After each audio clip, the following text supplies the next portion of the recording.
3장에 들어가면서 바울은 갈라디아 성도들을 직설적으로 책망합니다. 어리석도다 갈라디아 사람들아.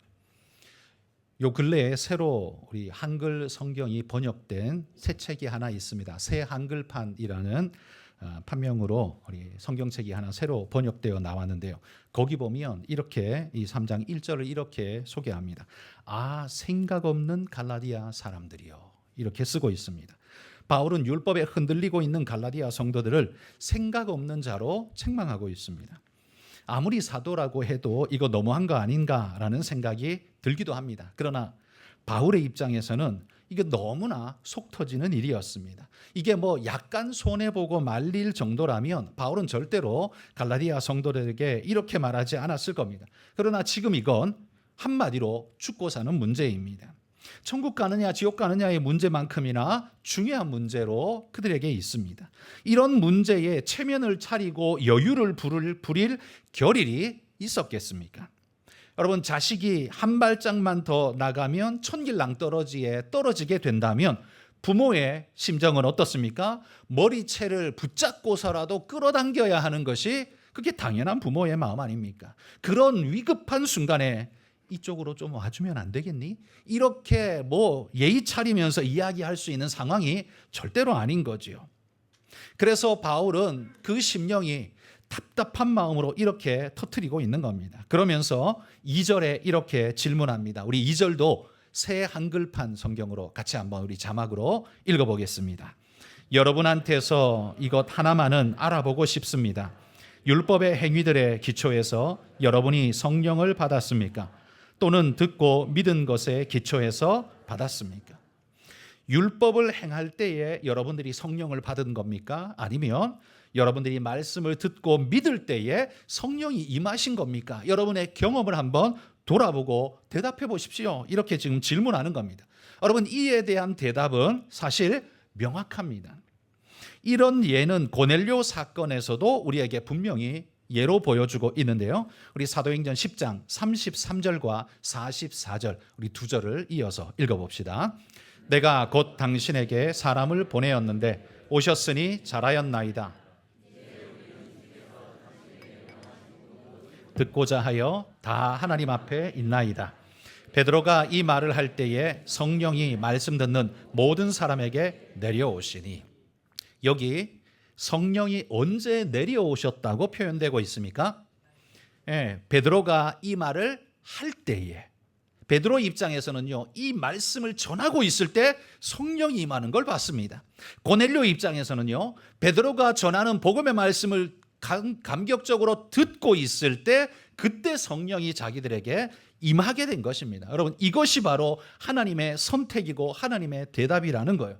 누가 의롭다함을 받느냐? 율법을 행할 때냐? 아니라 하나님의 말씀을 듣고 믿을 때에, 그때에 하나님의 성령이 너희에게 임하지 아니하였느냐라는 거예요. 그러니까 하나님이 정하신 원칙은 율법을 행할 때에 의롭다함을 얻는 게 아니라 하나님의 말씀을 듣고 믿을 때에 성령으로 임하신다라는 사실입니다. 그런데 지금 갈라디아 성도들은 그렇게 성령을 그렇게 믿을 때에 받아놓고는 지금 와서 율법주의자들이 할례와 율법 이야기를 꺼내니까 이것도 해야 되는 거 아니야? 그러면서 마음이 흔들리기 시작한 겁니다. 성령을 받았다면 그게 바로 하나님의 대답인데, 하나님의 대답을 받아놓고 또 다른 것에 기웃거리고 있는 이 모습은 바울이 볼 때 이거 전혀 아니라는 말이죠. 그래서 바울은 그들의 모습을 보며 가슴이 터질 것 같아 보였습니다. 얼마나 답답했던지 사랑하는 갈라디아 성도들에게 이 생각 없는 사람들아 라고까지 책망을 하고 있다는 거예요. 여러분, 하나님께서요, 듣고 믿을 때에 성령을 주셨다면, 듣고 믿을 때에 하나님께서 우리에게 성령을 주셨다면 그건 구원의 핵심의 키가 율법이라는 소리입니까? 그 복음의 말씀이라는 소리입니까? 이 너무나 자명한 이야기 아닙니까? 율법적 의식에 있는 게 아니라 하나님의 말씀을 듣고 믿는 것에 있다는 사실을 성령이 확실하게 보여준다라는 말이에요. 그런데 하나님이 하신 것보다 사람의 말에 더욱 흔들리고 있는 갈라디아 성도들의 모습은 바울을 안타깝게 한 겁니다. 그래서 바울은요, 이런 갈라디아 성도들에게 또 하나의 설명을 덧붙여서 그들을 설득하고 있습니다. 그건 아브라함이라는 사람을 불러와서 다시금 믿음으로 구원 얻는다는 사실을 예증하고 있습니다. 자, 유대 율법주의자들조차도 철저히 존경하고 믿음의 조상으로 따르느니 아브라함이죠. 두말하면 잔소리입니다. 그런데 여러분, 아브라함은 언제 하나님 앞에 의롭다함을 받았습니까? 6절 말씀해 보십시오. 이렇게 말합니다. 아브라함이 하나님을 믿음에 그것을 그에게 의로 정하셨다 함과 같으니라. 이렇게 말합니다. 의로 정하실 때 뭘 보고 정하셨다고요? 예, 율법의 의식이나 행위를 보고 한 게 아니라 하나님을 믿음에 그것을 봤다라고 표현하고 있습니다. 여러분, 제가 한 가지 한번 질문해 볼게요. 속으로 한번 답을 해 보십시오. 아브라함 때에요, 율법이 주어졌습니까? 있었습니까? 없었습니까? 아브라함 때 율법이 있었을까요? 없었을까요? 없었습니다. 웬고하니 율법은 누구를 통해서 주어졌어요? 모세를 통해서 주어졌습니다. 아브라함과 모세는 누가 조상이에요? 당연히 아브라함이 조상이죠. 아브라함이요, 모세보다 600년 조상입니다.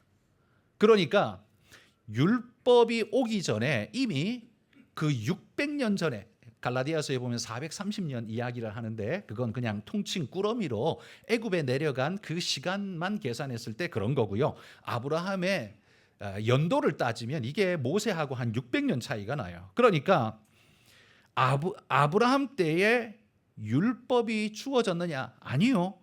그럼에도 불구하고 아브라함은 의롭다함을 받았느냐? 맞습니다. 받았습니다. 그럼 어떻게 받았냐?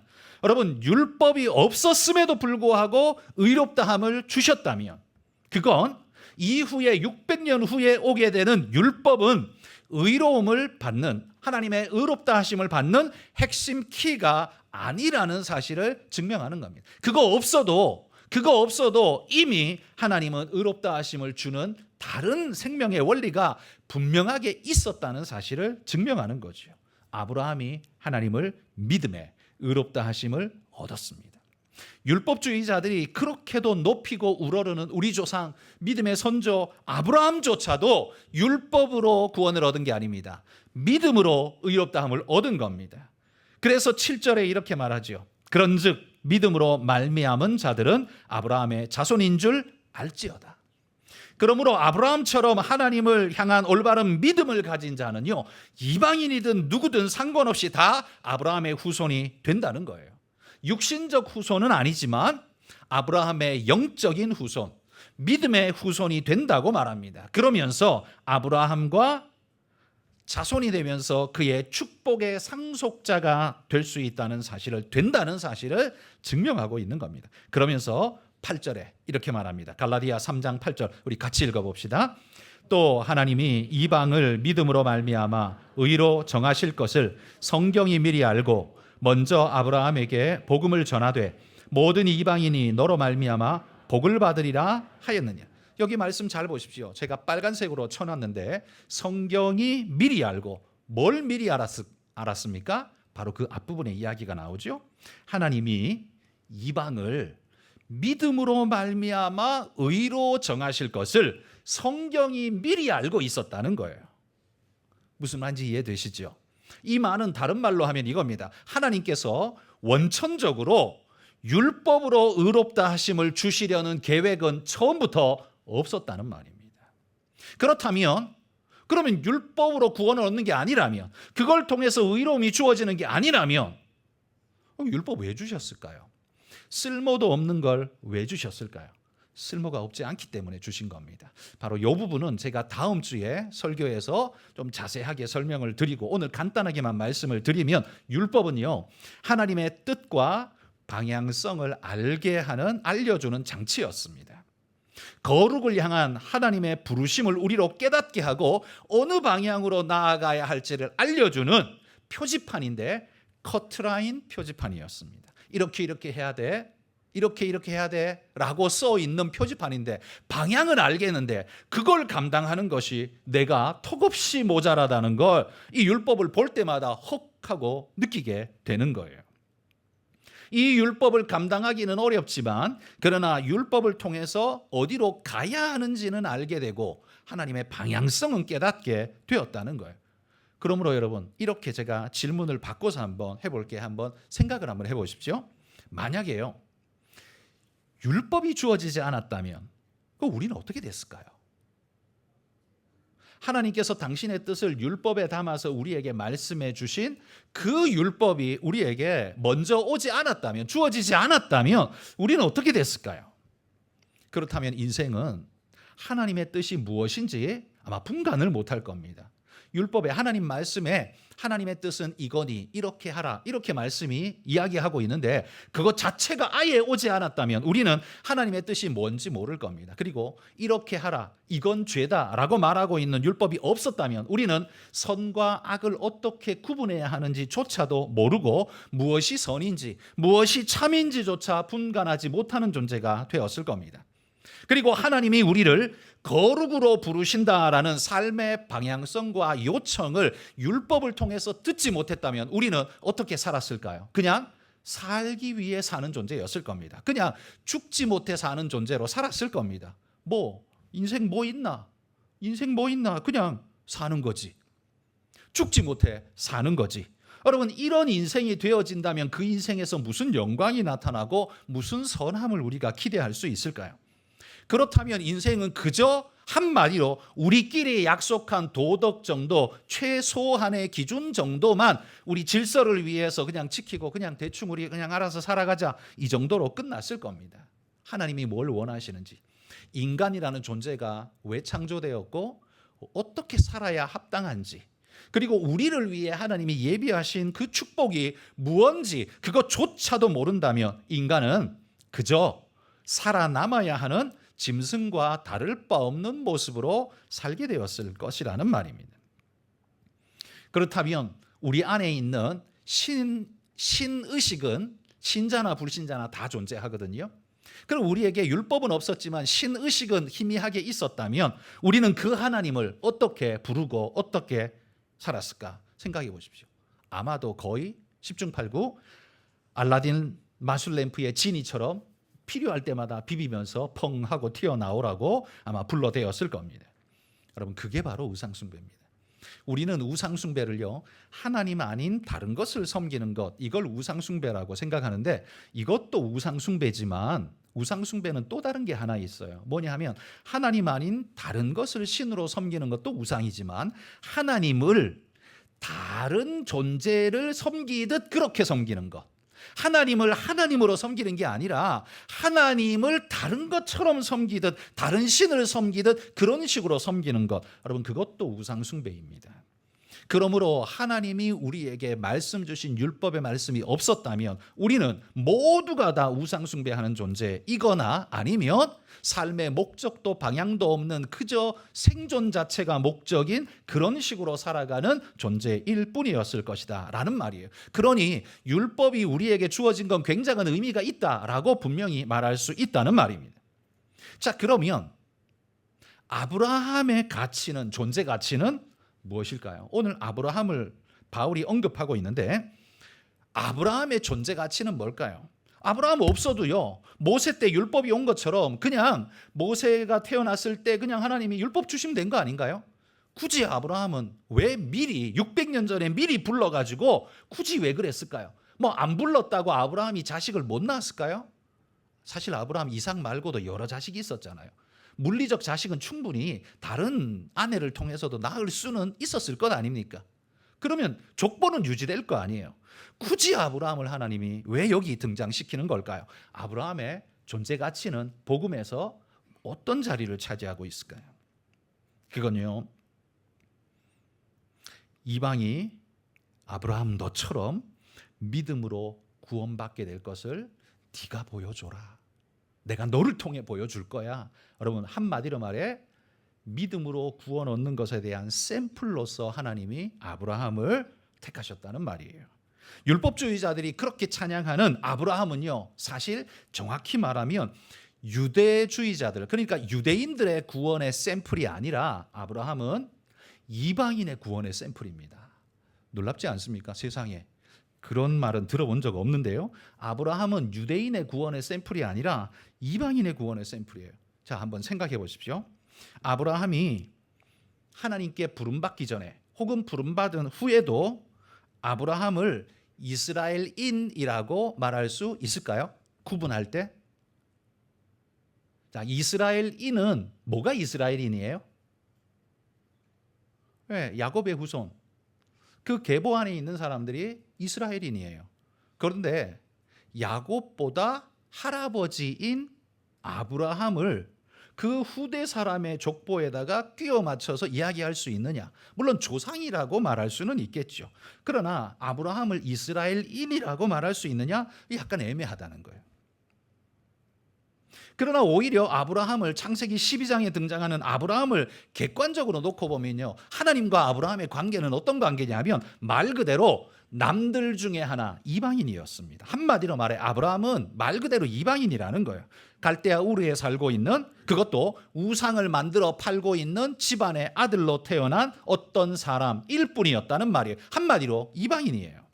그러나 이방인이었던 그가 하나님의 부름을 받았을 때 그는 그 말씀을 믿음으로 순종하고 끝까지 그 말씀을 따라가는 존재가 되었습니다. 한 번만 순종한 게 아니라 꾸준히 순종하며 따라갔습니다. 하나님은 그가 그 말씀을, 하나님이 말씀을 주실 때 아브라함은요, 계속해서 따라갔어요. 언제까지요? 갈대아 우르에서 부르실 때 그 가산을 정리하고 출발할 때에도 믿음을 따라 출발했습니다. 출발의 그 가는 수천 킬로거든요. 수천 킬로입니다. 아마 적어도 아무리 못 가도 한 3개월, 많으면 한 6개월은 걸어가야 되는 거리였을 겁니다. 걸어 다녀야 되는 고대 사회니까요. 자, 그 가는 중에 도적대들이 얼마나 많이 출몰합니까? 그때 그 위험을 뚫고 가야 하는 이유는 도대체 뭘까요? 아브라함이 이 계속 가야 되나? 뭐 어디로 가라고 말도 제대로 안 해주셨는데 이 계속 가야 되나? 이 생각하지 않았을까요? 그런데도 아브라함 계속 갔어요. 가나안 땅은 사실 갈대아 우르에 비하면 갈대아 우르는 강남, 한마디로 타워 팰리스에 살던 아브라함을 저 지리산 산골짝 동네에 가라고 말한 거하고 마찬가지예요. 가나안 땅은 완전 시골 촌동네 구석이거든요. 여러분, 이거 여러분 같으면 그거 가시겠습니까? 여러분의 강남 땅 아파트 처분하고 가시겠습니까? 그 말 듣고? 근데 아브라함은 갔다는 말이에요. 출발할 때에도, 과정의 어려움에도, 그리고 그 미래가 보이지 않는 암담함에도 불구하고 끝까지 갔다는 거예요. 저는 이 아브라함의 이 모습을 어디에다가 비교하고 싶냐면, 예수님께서 물 위로 걸어오실 때 베드로가 깜짝 놀라서 베드로가 예수님께 제정신 아닌 말을 하죠. 예수님이시면 나더러 오라 하십시오. 아니, 자기가 물 위로 어떻게 걸어가려고 감히 그런 이야기를 해요. 제정신 아닌 소리로 했어요. 근데 예수님이 뭐라 그랬어요? 와라. 그래, 와라. 베드로가 일단 뱉은 것도 있고 예수님이 오라고도 하니까 발을 내디뎌서 밟았습니다. 밟으니까 이게 밟혀지네. 한 발짝 두 발짝 걸어가다가 어떻게 해요? 풍랑이 확 하고 일어나니까 무서워가지고 예수님 바라보던 눈이 풍랑 바라보다가 어떻게 해요? 쏙 하고 빠져들어가 버렸어요. 물속에 쑥 하고 빠져들어가 버렸어요. 베드로는요, 몇 발짝 못 걸었어요.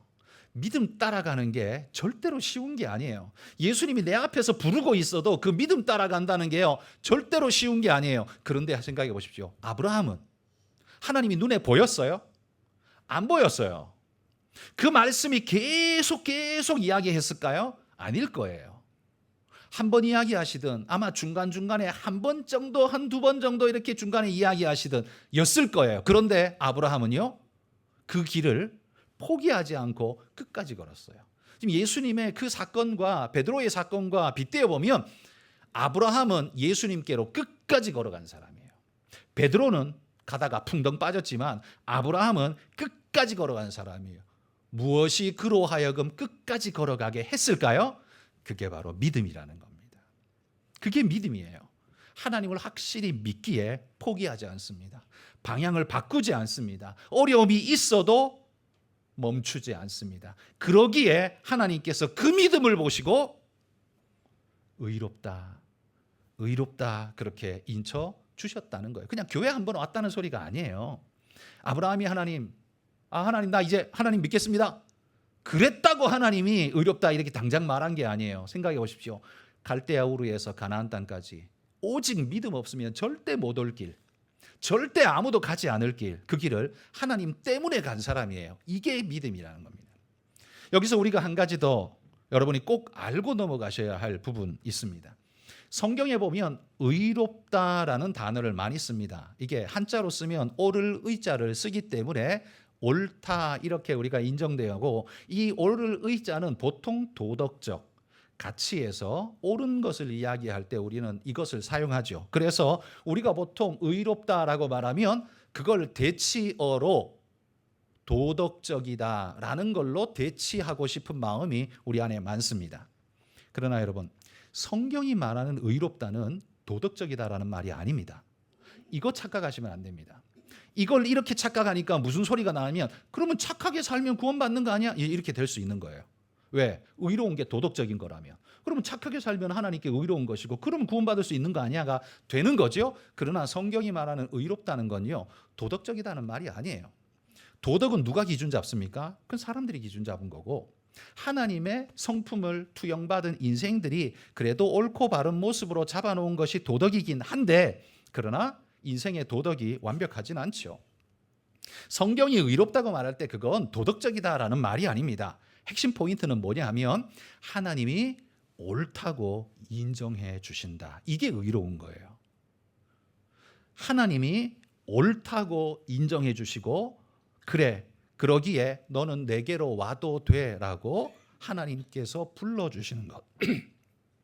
이게 의로움의 기초입니다.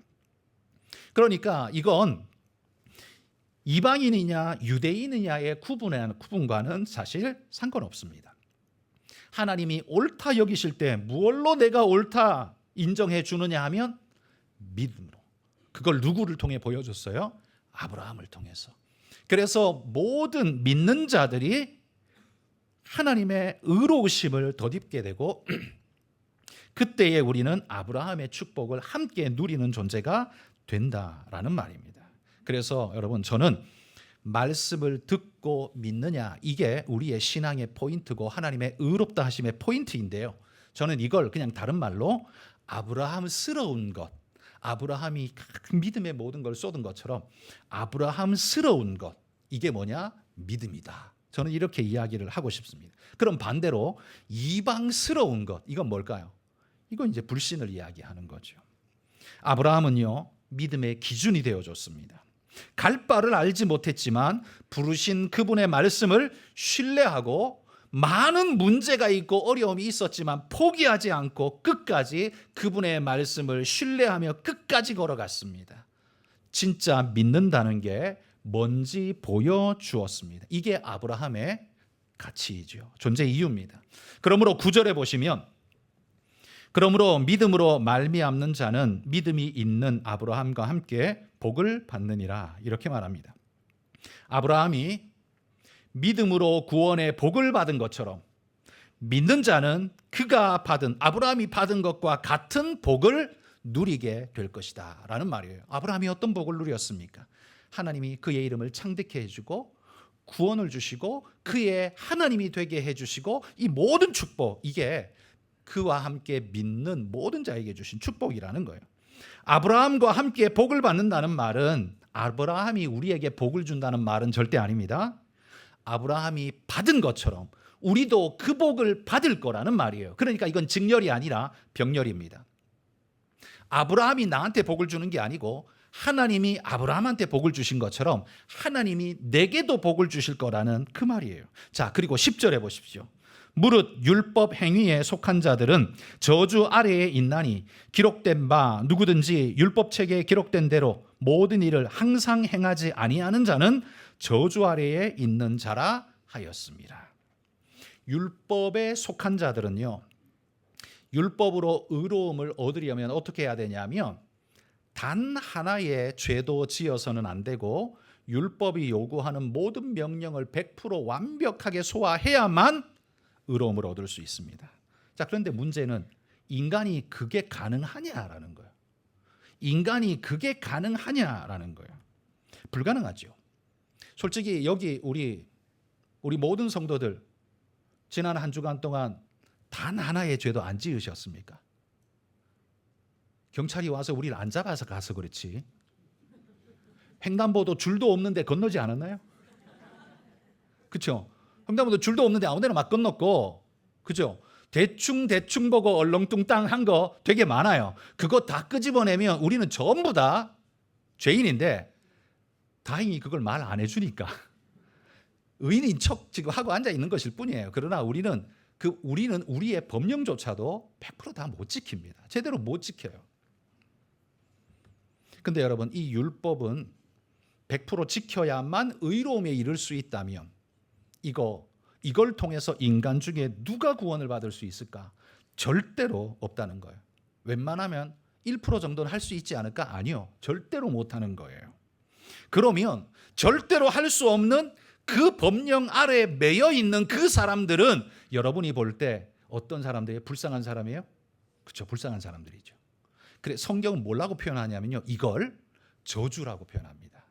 우리가 저주라고 말하면 하나님이 하늘에서 뭐 벼락을 치고 막 뭔가를 내리고 막 땅을 가르고 막 죽이고 이래야 저주일 것 같은데, 이게 아니라 율법 아래에 이미 그 방법으로는 절대 구원받을 수 없는데 거기에 매여서 아등바등하는 시지프스 신화에 나오는 그 큰 돌 굴려서 꼭대기 위에 세우려고 하는 그 사람처럼, 그 시지프스처럼 불가능한 일에 계속해서 할 수밖에 없고, 그리고 절대로 이룰 수 없는 그 일, 그 상황에 매여 있는 것 자체가 그게 저주라는 말입니다.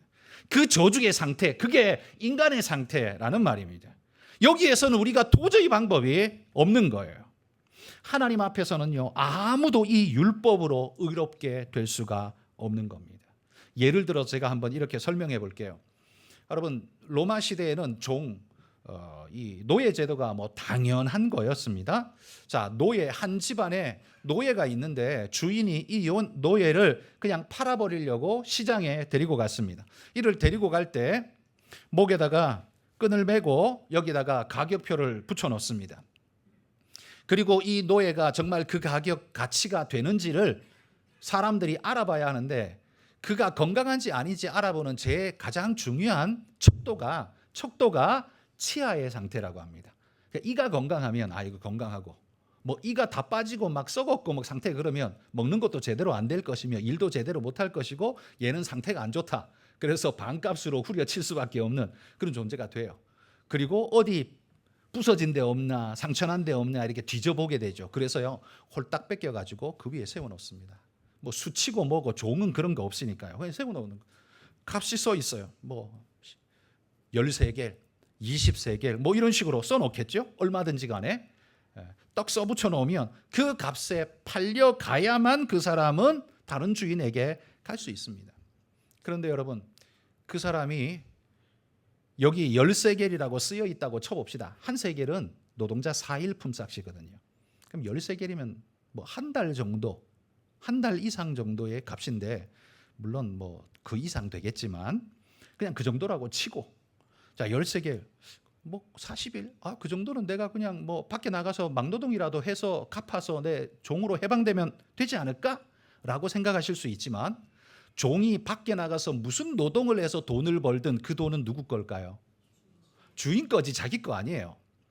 그 종이 밖에 나가서 무슨 짓을 해서 돈을 벌어도 그건 주인 거지 자기께 될 수가 없습니다. 그러면 이 사람은 그게 10세겔이든 20세겔이든 30세겔이든 거기에서 그거를 처리할 능력이 그에게 있습니까? 절대 없습니다.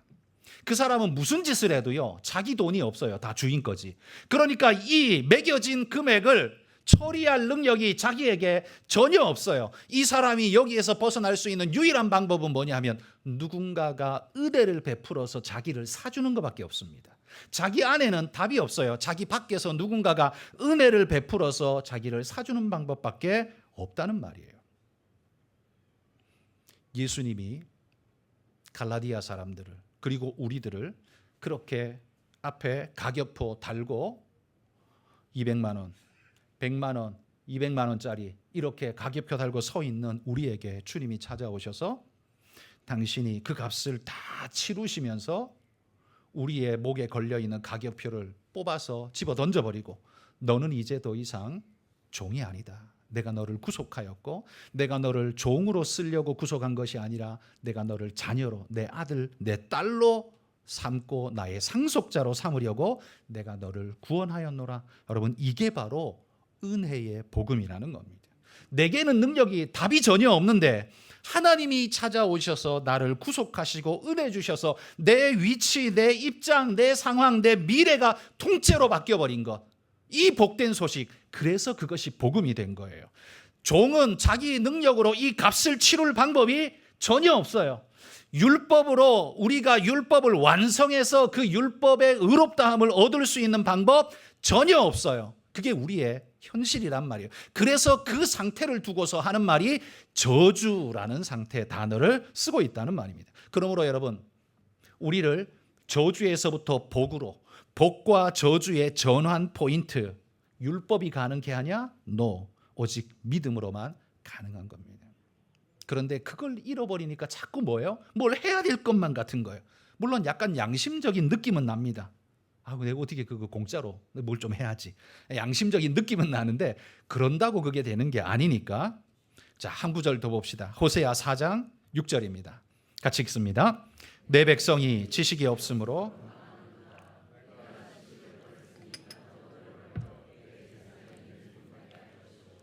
내가 내 하나님의 율법을 잊었으니 나도 내 자녀들을 잊어버리리라.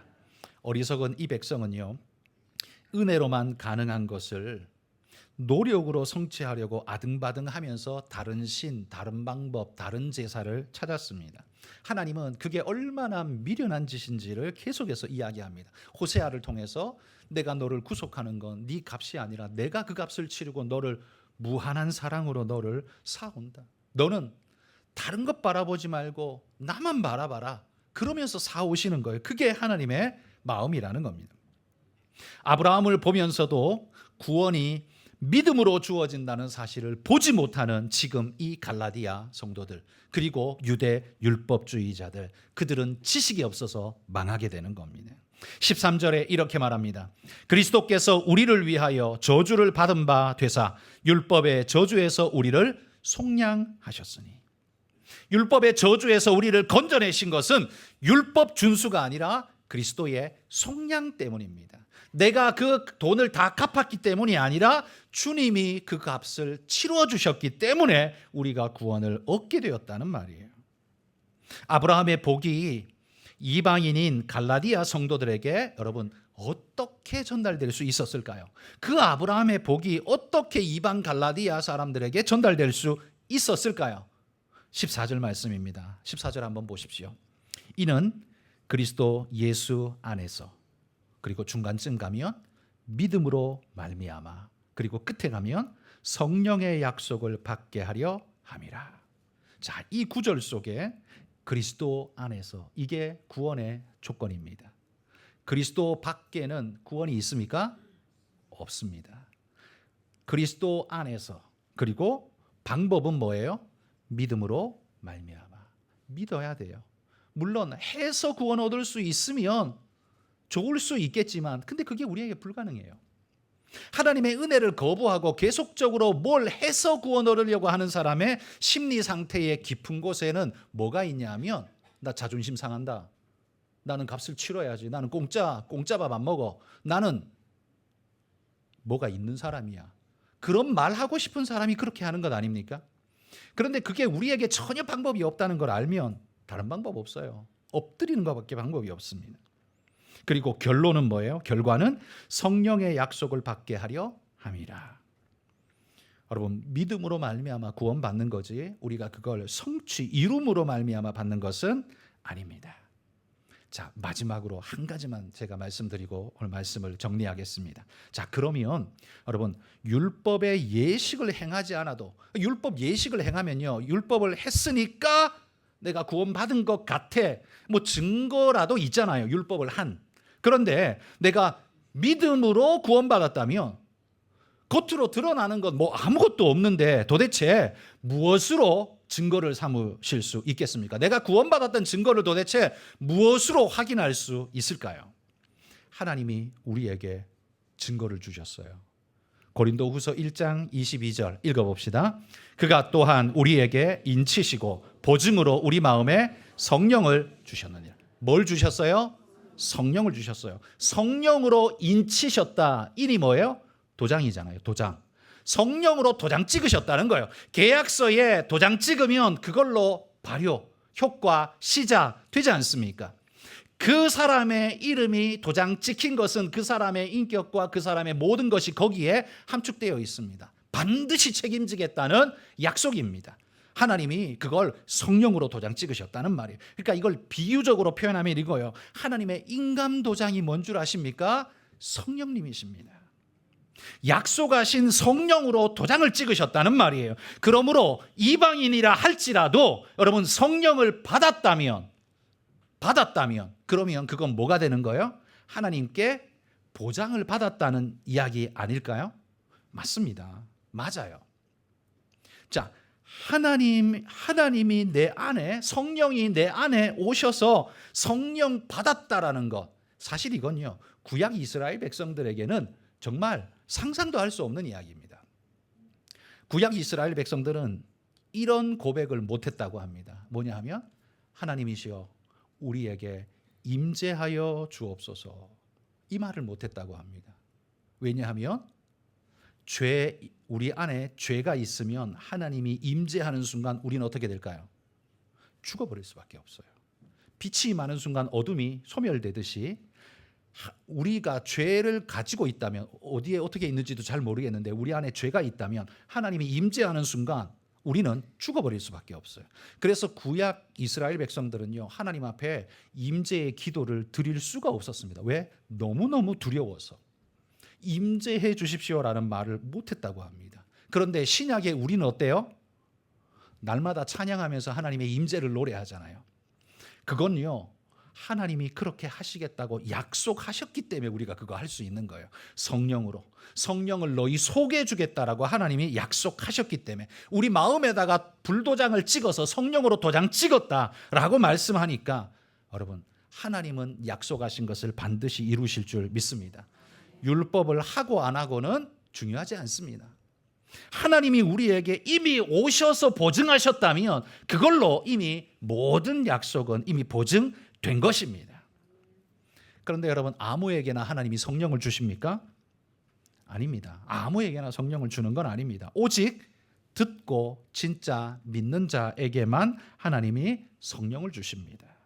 하나님의 은혜가 여러분 안에 거하신다면 이게 얼마나 큰 축복인지 여러분 기억하시기를 소망합니다. 그건 교회 가고 말고의 단순 이야기가 아닙니다. 여러분의 구원 보증이 성령님이 지금 하고 있다는 거예요. 여러분 에덴 동산에서 쫓겨난 아담과 하와, 에덴 동산을 누가 지켰어요? 천사가 두루도는 화영검 불칼을 가지고 못 들어오게 생명나무를 지켰다고 말했어요. 근데 계시록에 가면 그 생명나무 과실을 우리에게 주신다고 말해요. 믿은 우리에게. 그러면 다시 말하면 우리는 에덴 동산에서 쫓겨났지만 에덴 동산 안으로 예수님 때문에 다시 들어간 사람이 되는 거예요. 생명나무 과실을 먹으러 들어간 사람, 받아들여진 사람이에요. 이 불칼 천사가 우리를 통과시켜줬어요. 왜 통과시켜줬을까요? 원래 못 들어오게 지키는 게 그 천사의 역할인데 우리를 왜 통과시켜 주셨을까요? 우리 안에 성령의 보증이 있기 때문입니다. 우리가 남들보다 잘나고 대단해서도 아니고 돈 많이 벌어서도 아니고 똑똑해서도 아니고 우리 안에 성령의 보증이 있기 때문에, 하나님이 보증한 사람을 감히 천사가 막을 수 있습니까? 절대로 못하지요. 그게 바로 성령의 임재가 주시는 은혜의 축복인 겁니다. 여러분 우리는 딴 사람들보다 더 착해서 구원받는 게 절대 아닙니다. 교회 다닌다고 해서 불신자보다 더 착하다 보장이 없습니다. 착한 사람도 있지만 안 착한 사람도 있어요. 그러나 착한 걸로 하나님이 우리를 구원받게 하신 게 아닙니다. 물론 우리는 착하게 살아야 되지만요, 하나님이 우리에게 구원의 보증으로 주신 게 뭐예요? 우리 안에 성령입니다. 여러분 안에 성령님이 계신다면 여러분이 그 두루도는 불칼을 들고 지키는 천사가 아무리 내 앞을 가로막아도 내가 딱 등장하는 순간 내 안에 성령님이 계시는 걸 그가 보는 순간 샥 비킬 수밖에 없는 상황. 이게 하나님의 백성에게 주신 하나님의 축복인 겁니다. 여러분, 하나님의 이 은혜를 받아 누린다면 우리가 돈이 좀 모자라도, 건강이 조금 모자라도, 남들보다 내 직급이 좀 높지 못해도 그까짓 거 뭐가 문제되겠습니까? 하나님이 내게 영원히 약속해 주신 은혜의 축복이 있는데요. 여기서는 비록 내가 별것 아니지만 하나님 나라에 가면 나는 하나님의 자녀로서 나는 가장 영광스러운 모습으로 살게 될 건데요. 까짓 거 여기서 내 참아주지, 내 그거 인내해 주지, 그까짓 거 잠깐 나 그거 해주지. 여러분, 그럴 수 있는 용기 여러분에게 있지 않습니까? 여러분, 하나님이 우리를 구원하셨다는 거 믿고 그 믿음으로 달려가는 승리자가 되시기를 주의 이름으로 축복합니다.